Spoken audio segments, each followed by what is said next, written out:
Assalamualaikum warahmatullahi wabarakatuh. Selamat pagi, salam sejahtera untuk kita semua. Berjumpa lagi dengan saya, Ibu Justina Aprelina. Anak-anak, bagaimana kabarnya pada hari ini?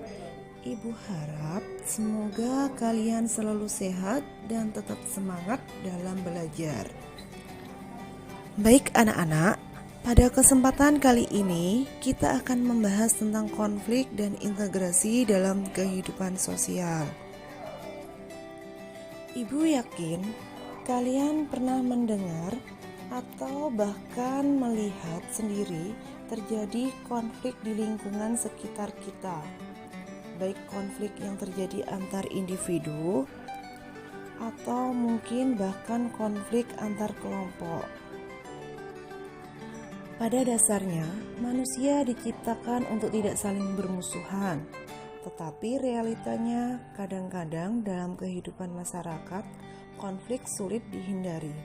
Maka dari itu anak-anak, kalian perlu belajar bagaimana cara menyelesaikan konflik, sehingga nanti minimal kalian bisa menghindarkan dari konflik.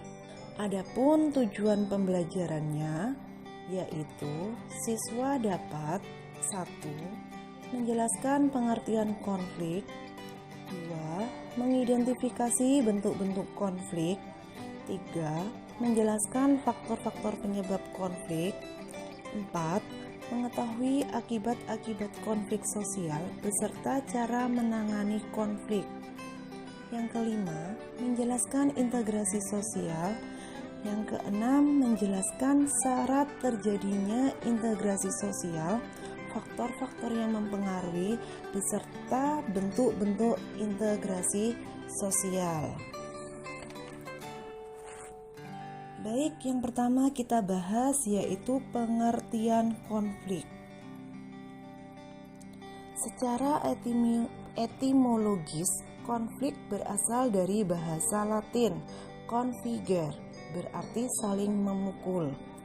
Secara sosiologis, konflik adalah suatu proses sosial antara dua orang atau lebih yang berusaha menyingkirkan pihak lain dengan jalan menghancurkan atau membuatnya tidak berdaya.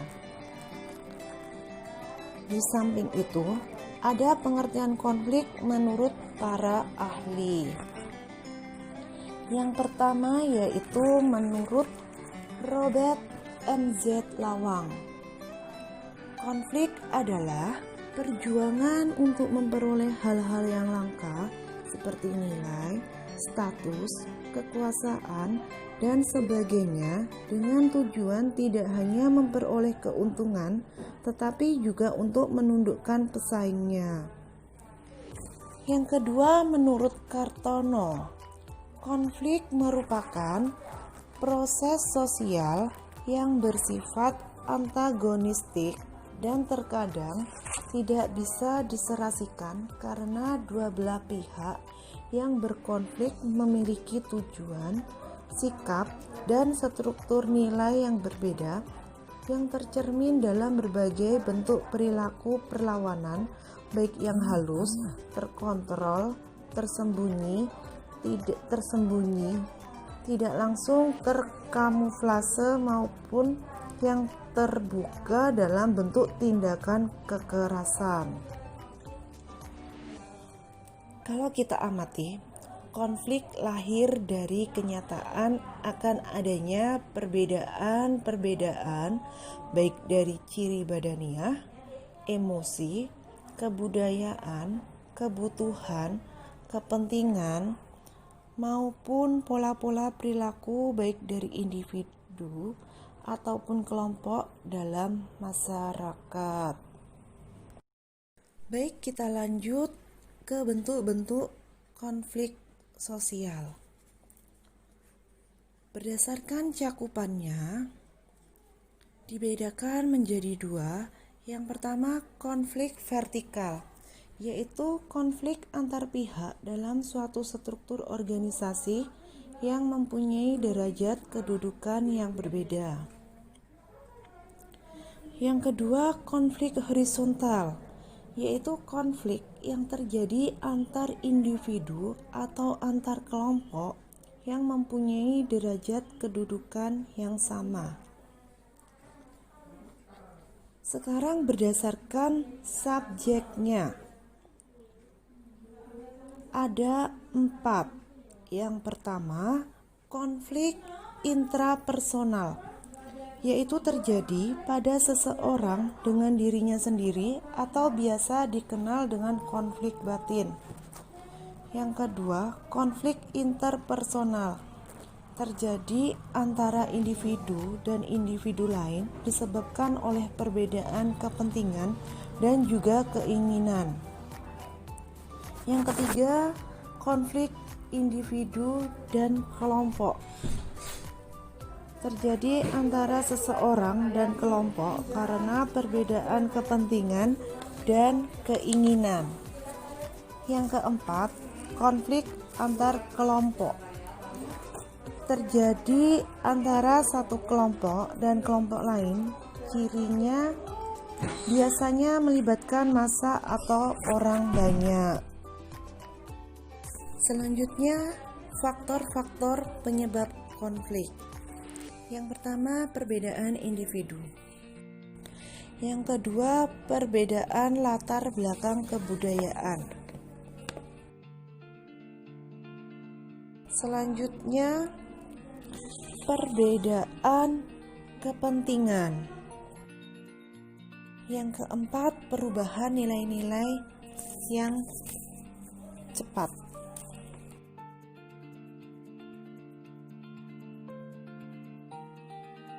Selanjutnya, akibat-akibat konflik sosial. Akibat-akibat konflik sosial ini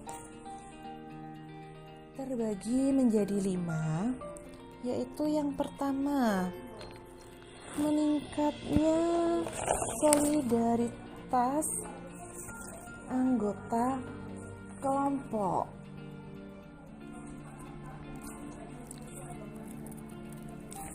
Dengan terjadinya konflik antara dua kelompok ini, biasanya akan mendorong makin kuatnya rasa solidaritas antar anggota kelompok. Yang kedua, retaknya hubungan antar individu atau kelompok. Konflik yang terjadi antar individu atau antar kelompok dapat menimbulkan keratakan hubungan. Keratakan tersebut dapat terjadi sementara ataupun permanen. Yang ketiga, terjadinya perubahan kepribadian para individu. Perubahan kepribadian dapat terjadi pada kedua belah pihak yang mengalami konflik. Kedua belah pihak dapat saling menyesuaikan atau justru masing-masing mempertahankan kebenaran yang diyakini. Yang keempat, rusaknya harta benda dan bahkan hilangnya nyawa manusia. Konflik yang berujung pada kekerasan fisik dapat menyebabkan kerusakan dan hilangnya nyawa manusia. Sebagai contoh nih, konflik yang diakhiri dengan peperangan. Yang kelima, terjadinya akomodasi, dominasi, bahkan penaklukan salah satu pihak yang terjadi dalam pertikaian.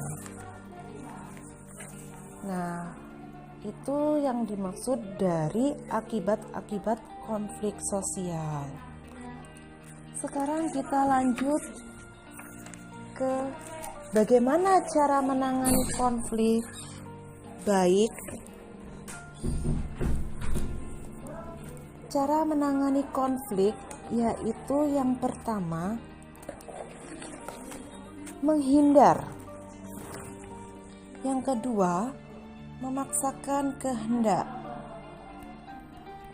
Yang ketiga, menyesuaikan kepada keinginan orang lain. Yang keempat, tawar-menawar. Dan yang kelima yaitu kolaborasi. Baik, sekarang kita lanjut ke materi integrasi sosial. Menurut Button, integrasi adalah suatu pola hubungan yang mengakui adanya perbedaan ras dalam masyarakat, tetapi tidak memberikan fungsi penting pada perbedaan ras tersebut. Jadi, integrasi sosial adalah proses penyesuaian unsur-unsur yang berbeda dalam masyarakat sehingga menjadi satu kesatuan. Unsur-unsur yang berbeda tersebut dapat meliputi ras, etnis, agama, bahasa, kebiasaan, sistem nilai, dan lain sebagainya. Sekarang kita lanjut ke syarat terjadinya integrasi sosial menurut William F. Cockburn dan Meyer Nimcoff. Ada 3. Yang pertama, anggota masyarakat merasa bahwa mereka berhasil saling mengisi kebutuhan-kebutuhan mereka. Yang kedua, masyarakat berhasil menciptakan kesepakatan atau konsensus bersama mengenai nilai dan norma. Yang ketiga, nilai dan norma sosial itu berlaku cukup lama dan dijalankan secara konsisten. Selanjutnya, faktor yang mempengaruhi cepat atau lambatnya proses integrasi. Yang pertama, homogenitas kelompok. Pada masyarakat yang homogenitasnya rendah, integrasi sangat mudah tercapai. Demikian juga sebaliknya. Yang kedua, besar kecilnya kelompok. Jumlah anggota kelompok memengaruhi cepat lambatnya integrasi karena membutuhkan penyesuaian di antara anggota. Yang ketiga, mobilitas geografis. Semakin sering anggota suatu masyarakat datang dan pergi, semakin besar pengaruhnya bagi proses integrasi. Yang keempat, efektivitas komunikasi. Jadi, semakin efektif komunikasinya, semakin cepat pula integrasi anggota-anggota masyarakat tercapai. Itu merupakan faktor-faktor yang mempengaruhi cepat atau lambatnya proses integrasi. Baik, sekarang kita lanjut ke bentuk-bentuk integrasi sosial. Bentuk-bentuk integrasi sosial ini dibedakan menjadi 3. Yang pertama, integrasi normatif. Integrasi normatif ini integrasi yang terjadi akibat adanya norma-norma yang berlaku di masyarakat. Contohnya nih, masyarakat Indonesia dipersatukan dengan semboyan. Ayo, semboyan apa? Semboyan Bhinneka Tunggal Ika. Yang kedua, integrasi fungsional. Integrasi yang terbentuk sebagai akibat adanya fungsi-fungsi tertentu dalam masyarakat. Contohnya nih, Indonesia yang terdiri dari berbagai suku mengintegrasikan dirinya dengan melihat fungsi masing-masing. Suku Bugis melaut, Jawa bertani, Minang pandai berdagang. Selanjutnya, integrasi koersif. Integrasi koersif ini integrasi yang dilakukan dengan cara paksaan. Hal ini biasanya dilakukan bila diyakini banyaknya akibat negatif jika integrasi tidak dilakukan, atau pihak yang diajak untuk melakukan integrasi sosial enggan melakukan atau mencerna integrasi. Selanjutnya kita ke proses integrasi dilakukan melalui 2 hal. Yang pertama, asimilasi, dan yang kedua, akulturasi. Asimilasi yaitu bertemunya dua kebudayaan atau lebih yang saling memengaruhi sehingga memunculkan kebudayaan baru dengan meninggalkan sifat asli tiap-tiap kebudayaannya. Yang kedua, akulturasi. Proses sosial yang terjadi bila kelompok sosial dengan kebudayaan tertentu dihadapkan pada kebudayaan asing atau baru, sehingga kebudayaan asing atau baru diserap atau diterima dan diolah dalam kebudayaan sendiri tanpa meninggalkan sifat asli kebudayaan penerima. Selanjutnya yang terakhir kita bahas faktor-faktor pendorong integrasi sosial. Faktor-faktor pendorong ini ada 7. Yang pertama, adanya toleransi terhadap kebudayaan yang berbeda. Yang kedua, kesempatan yang seimbang dalam bidang ekonomi. Yang ketiga, adanya sikap positif terhadap kebudayaan lain. Yang keempat, adanya sikap terbuka dari golongan yang berkuasa. Yang kelima, adanya kesamaan dalam unsur-unsur kebudayaan. Yang keenam, adanya perkawinan campur atau amalgamasi. Yang ketujuh, adanya musuh bersama dari luar.